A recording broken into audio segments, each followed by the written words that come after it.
carry on moving our way through this current situation and moving towards a little bit of freedom and a little bit of little time catching up. And in this series, of course, we're catching up with some old friends of the show. And I'm really delighted that joining me in from his sunny garden, producer, actor, musician, writer, and director, Simon Fielder. Hello, how are you? Good afternoon. Hello. Very well. Very well. Very nice and warm, actually, which is rather lovely at the moment. Excellent. Very nice. It's a bit like lockdown one, where I spent a lot of time at this very table out in the back garden working, and it actually got me through the first lockdown because, in a way, it was really quite nice. We're not far from the M25, and there's a hum which you won't be able to hear on this, but it just is a fairly constant low growl in the background, and it stopped completely. So suddenly all the wildlife in this area seemed to come alive. So we had birds, and I was suddenly going, "Oh, what's that? That's a blackbird." And and suddenly became very sort of aware of nature. You know, foxes would trot across our garden and demand food at a certain time of the day, and birds seemed to be emboldened by it. And it was great suddenly living in this sort of, not exactly a nature reserve, but, you know, something a bit more like it than it has been. So it was quite nice. Lovely. Well, it looks very sunny. It looks sunny out here too, actually. So I'll be heading out I think we're soon too. Quite right. I'll get out to the park or the pub, whatever, after the show. Yeah. Absolutely.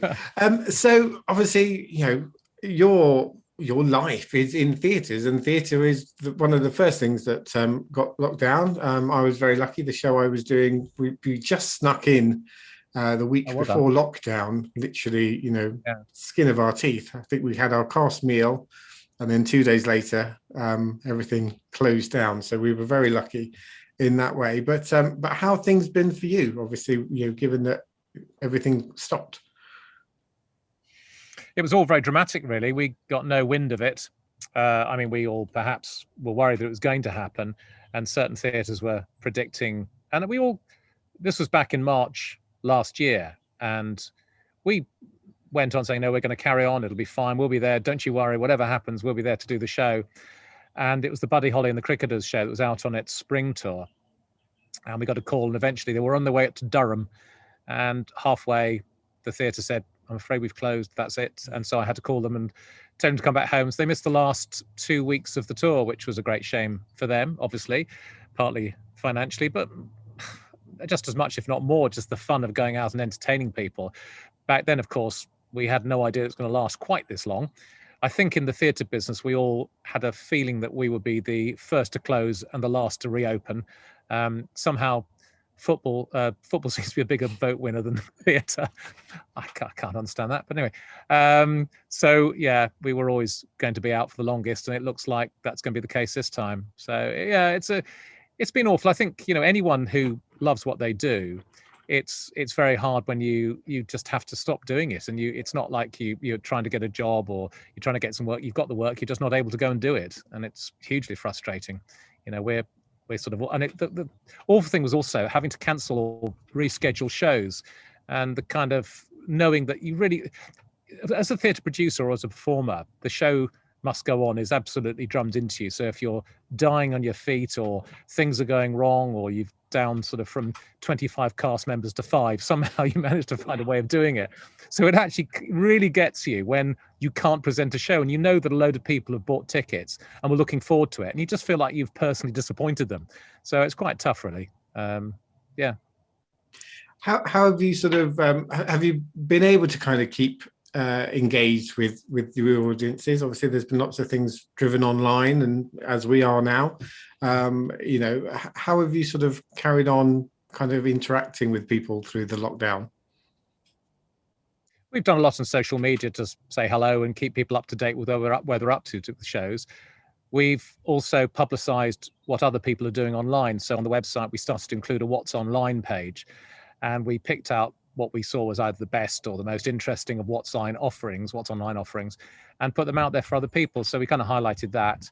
In terms of us, I mean, it's really a case of continuing to plan for when we can start doing shows again. So apart from Buddy Holly and the Cricketers, we had some talk shows with Aggers and others.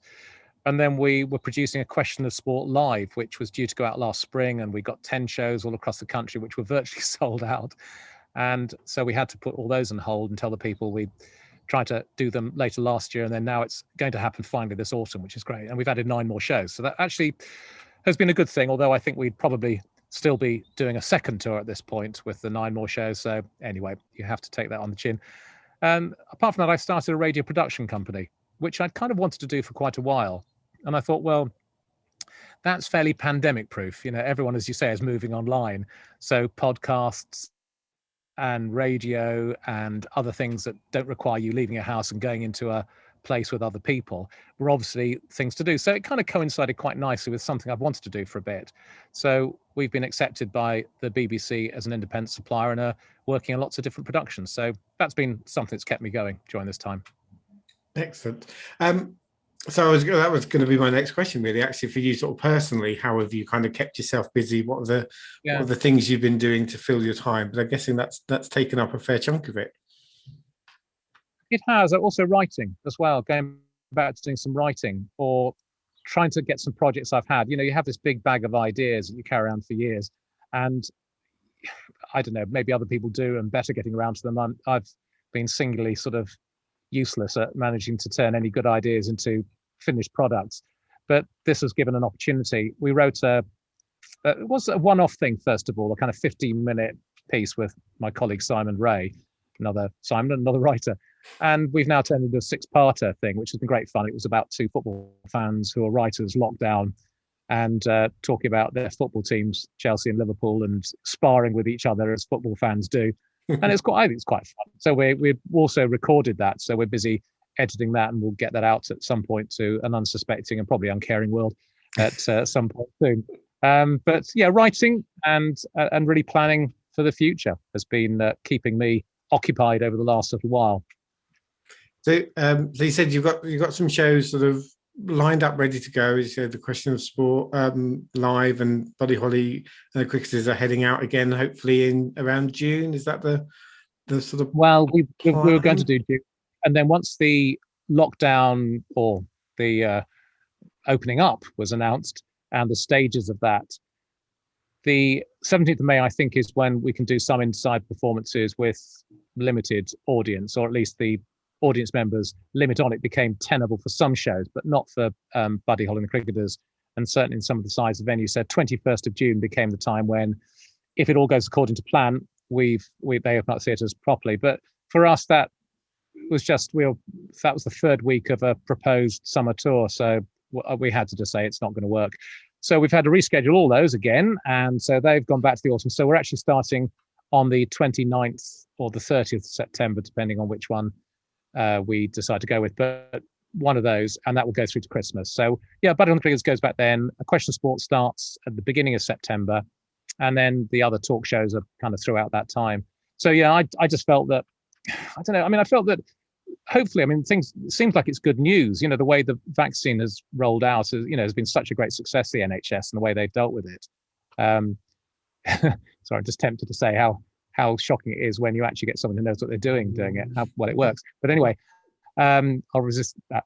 But it's nice to see it working better than perhaps a lot of people had predicted in terms of efficacy, which is great news. But I still thought that you've not only got to have that and have everyone inoculated, which is apparently going to happen around the end of July, I think was the latest prediction, maybe a bit earlier. But it's also getting people back into theatres and getting that confidence back in the audience that they can go somewhere and they're going to be safe.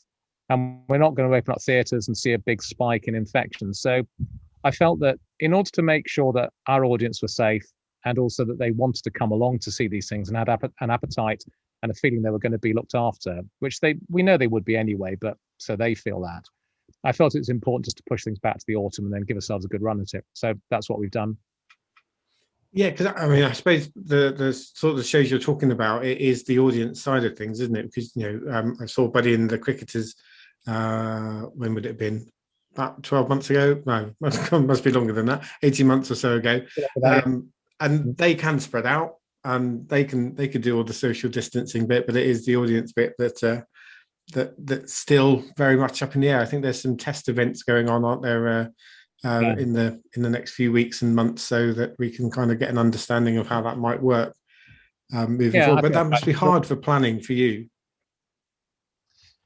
Yeah, it is, because I mean, it's an uncertain world as it is, really, and putting on theatre shows, because you kind of operate on the principle that build it and they will come, but building it costs money, and if they don't come, then you're out of pocket. So you're taking a huge risk depending on the size of the show you're doing, but more or less of a risk, but certainly a risk in terms of putting something on. So it's important that you feel there's a willingness on behalf of the audience to come along to the show. And I think we have to be aware that with Buddy Holly music, there is a large section of our audience who are an older and therefore much more vulnerable sector of our population. And so we're going to be more risk averse, quite reasonably, because they are more likely to get, if they get COVID, to get it in a more serious way.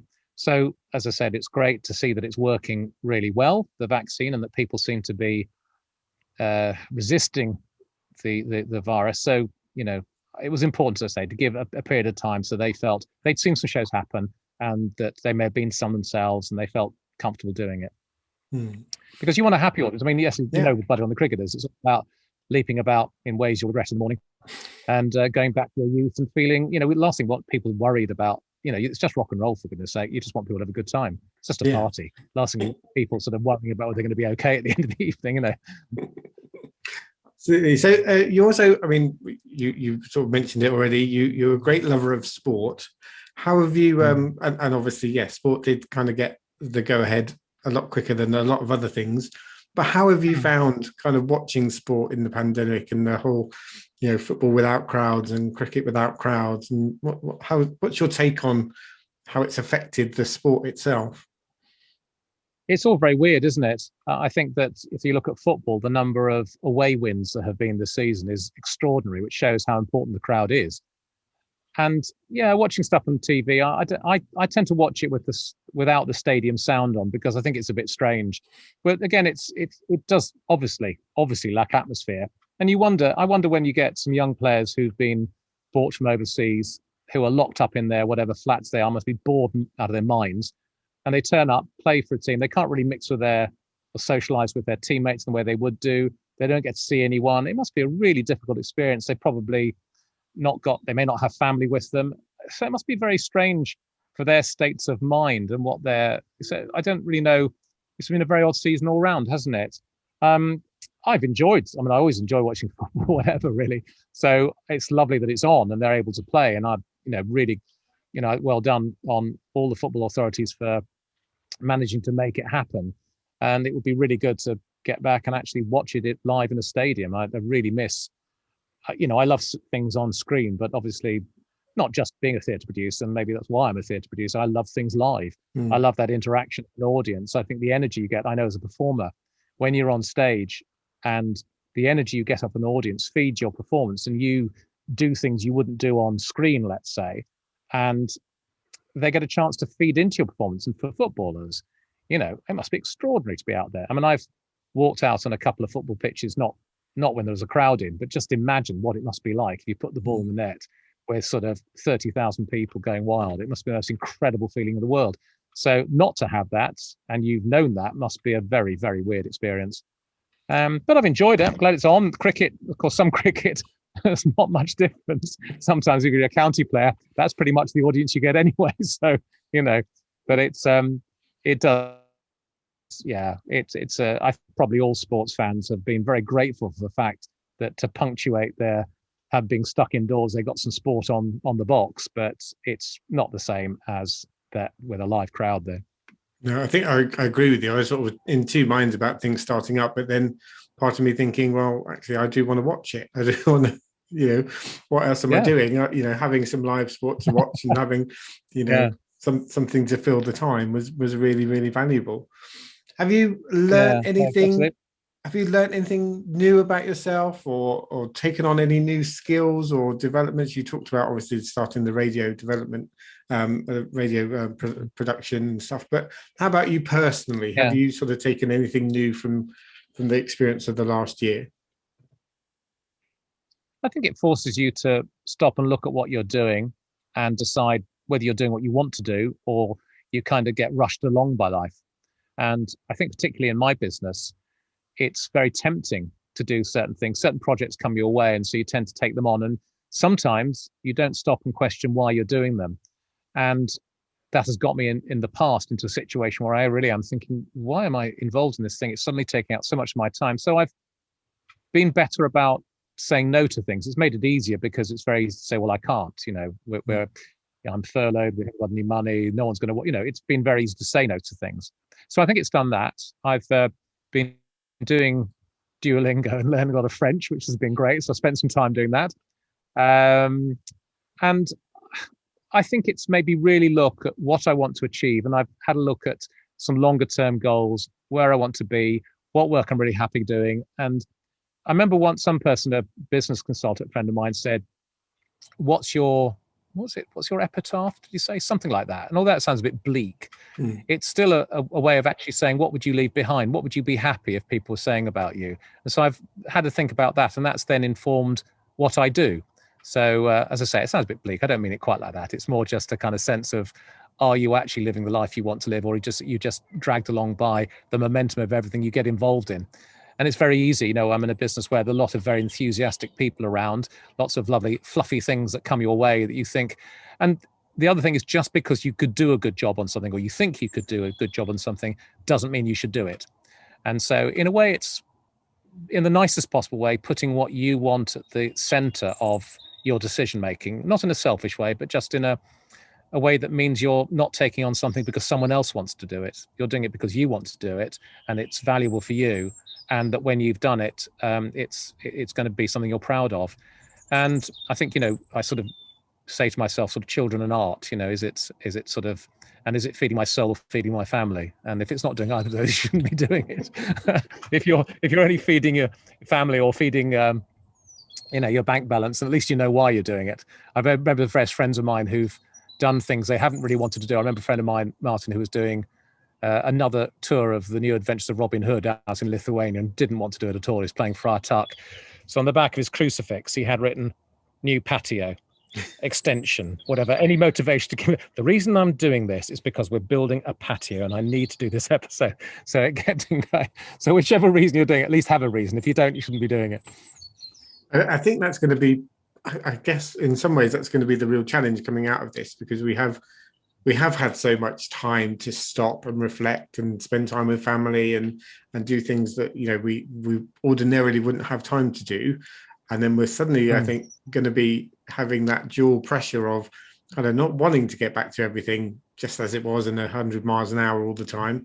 But then, particularly if we haven't been out being people who haven't been able to earn money, people who haven't been out to do the things they love to do, there's going to be a sort of dual pressure of feeling the need to kind of get out there. And I hope that we do find a way to be a bit better balanced as we move on.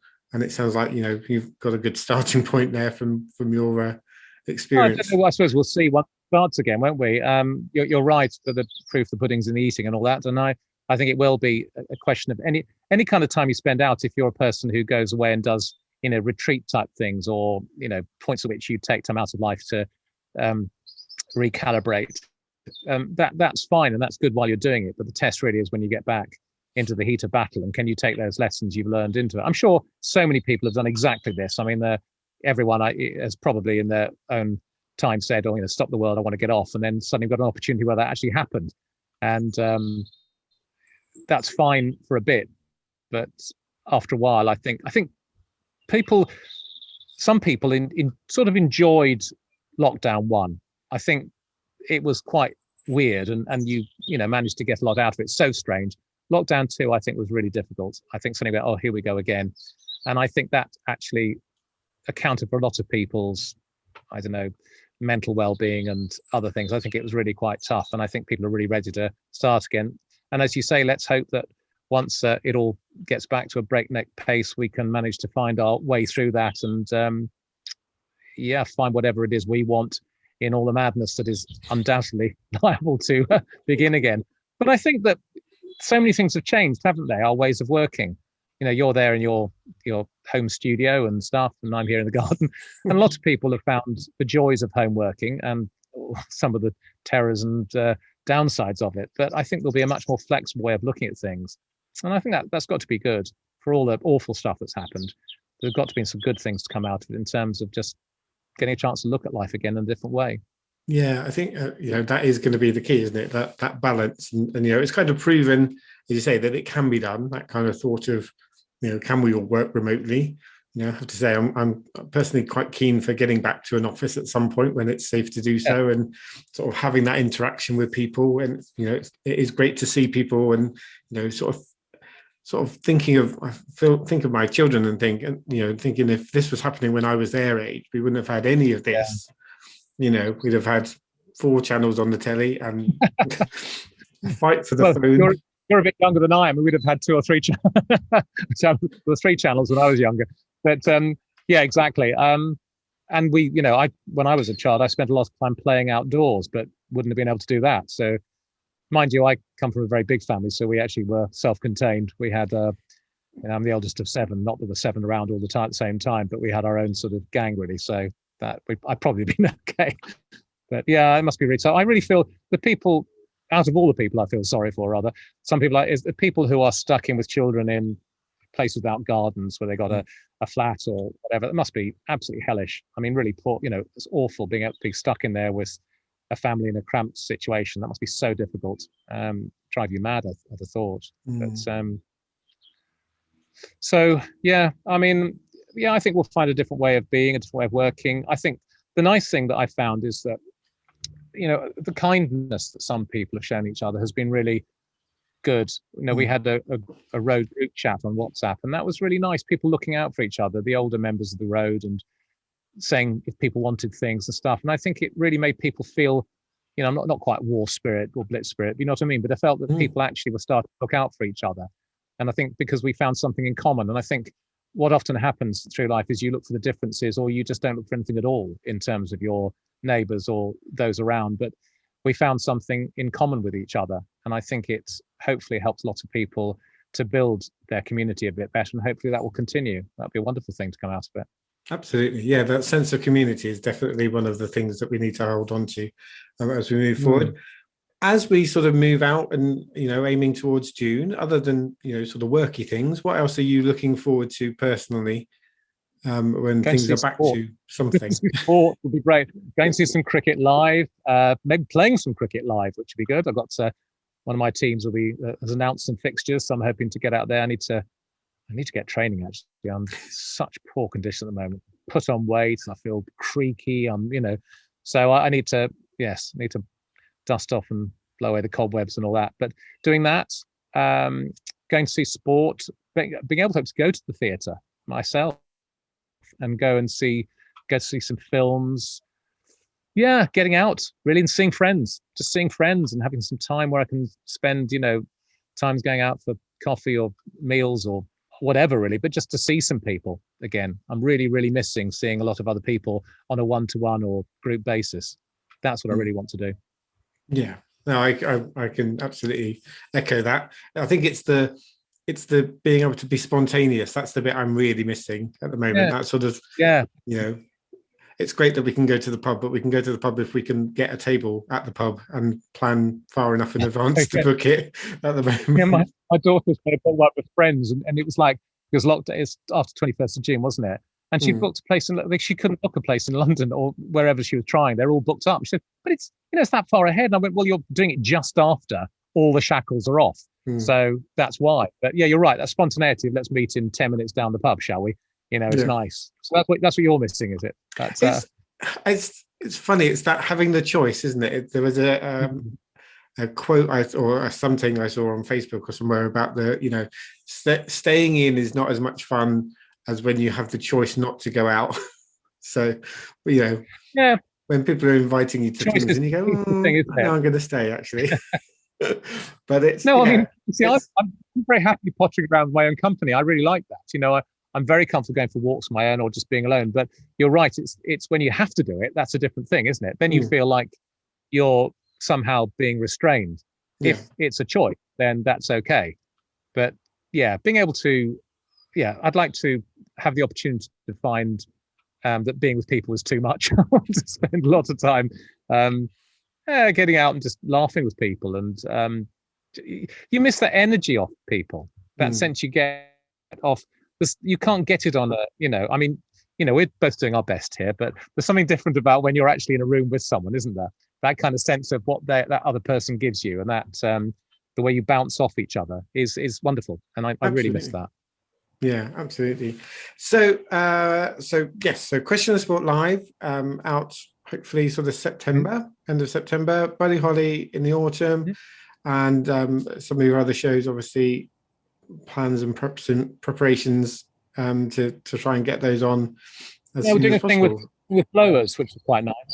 Yeah, I'm doing a thing with Henry Blofeld, which would be quite nice. We're doing an at home with Henry, so Nice. we're going to film that in the next. Yeah, it'd be good actually. I've been to see him at his Norfolk cottage, and we've had some chats about his stories and very interesting life and things that people don't know about him, because he comes across as a bluff, buffoonish character, which he is, bless him, you know, and he knows he is, and he plays up to it. But you know, he's not like working with Tuffers. Tuffers is no fool. He does the sort of love me, I'm stupid sort of thing, you know, act very well. But Blowers is, we're going to do 3 at home with Blowers things, which we're going to do on a streaming basis. So I'm looking forward to. We're just working on those at the moment. So that's something to keep me going the next little while, and then maybe I might, if it works out, see if Blowers. He's asked me to look at perhaps some theatre shows as well. So it'd be quite nice having a load of people. We've got Aggers and Cook. So Alistair Cook is joining our lot of our roster of cricket stars, and then there'll be a last hurrah with Geoffrey, I think, because I think he's probably. When I say nearing the end, I don't mean it quite like that. I mean, probably he stopped. I didn't mean that at all. He stopped doing Test Match Special, and so it's probably winding down his commitments a bit, but still has a lot to say, as you can imagine. But now he's actually a night. We can have a night with Geoffrey in the theatre. Very So good. we'll, yeah, I think we'll go and do a few shows around the country this autumn and next spring, which will be fun. Excellent. One thing you do very well is pick people who tell a good story and are really engaging. And even if you're not necessarily a cricket fan or a fan of the individual or know much about them, I think, you know, the people you're talking about, they're all very engaging characters. And, you know, a couple of years ago when we first met, you were doing the stand-up story with Michael Brandon, and likewise. Oh yes, that's right. Yeah. Very Yeah. engaging. Very, you know, I mean, I had been a fan for years. My wife less so, but we went along to the show in Richmond and That's right. Yeah. just had the you know, even she sort of came along where that was just a really So interesting. good, wasn't he? Yeah, Yeah. I think People who knew him actually were surprised. You know, Yeah. people who knew him very well, performed with him, just didn't know him, and he did it without any notes or anything. Sort of basically a 2-hour show, and just really on his memories and whatever. It was. I thought he was exceptional. And you know, he's. But he has an incredible memory, Michael. He apparently, I think, when he was at school, he may have said this during the show, that he actually, there's something that was on the night before, and he just spouted the speech to someone. They went, "What?" It just had gone in. But no, well, thank you for saying that. I mean, that's what I really enjoy doing. It's finding something that I love, so cricket or football or sport or whatever it happens to be, or rock and roll, and making it accessible both to people who don't know anything about it, but also satisfying the people who do know a lot about it, so that it's not talking down or cheapening it or dumbing it down to them, that they're getting what they want. So, you know, for example, Geoffrey will tell it how it is and how he sees stuff and give his extraordinarily, excuse me, incisive analysis. But also his stories will be really entertaining.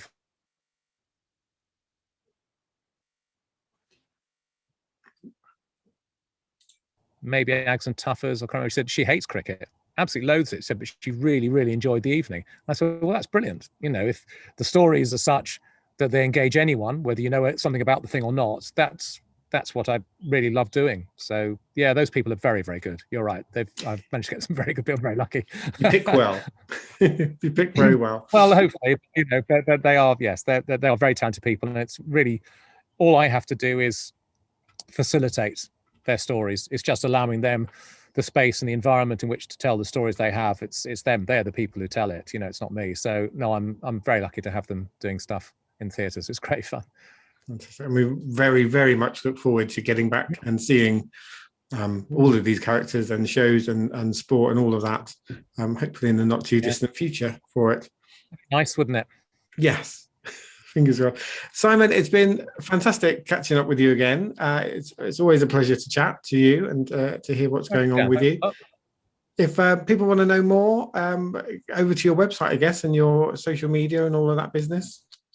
Yeah, just simonfielder.com is the website. And so everything else in terms of, I can't remember all the social media we have, to be honest, but there's lots of it. And if you go there, you'll probably get pretty much everything there, the dates of the shows and things you want to go along, or just an idea of what's going on generally. Fantastic. Brilliant. Simon, all the best for getting things back up and running and for keeping the balance as things start to get crazy again. And yeah, we'll look forward to catching up with you at some point, not too distant future.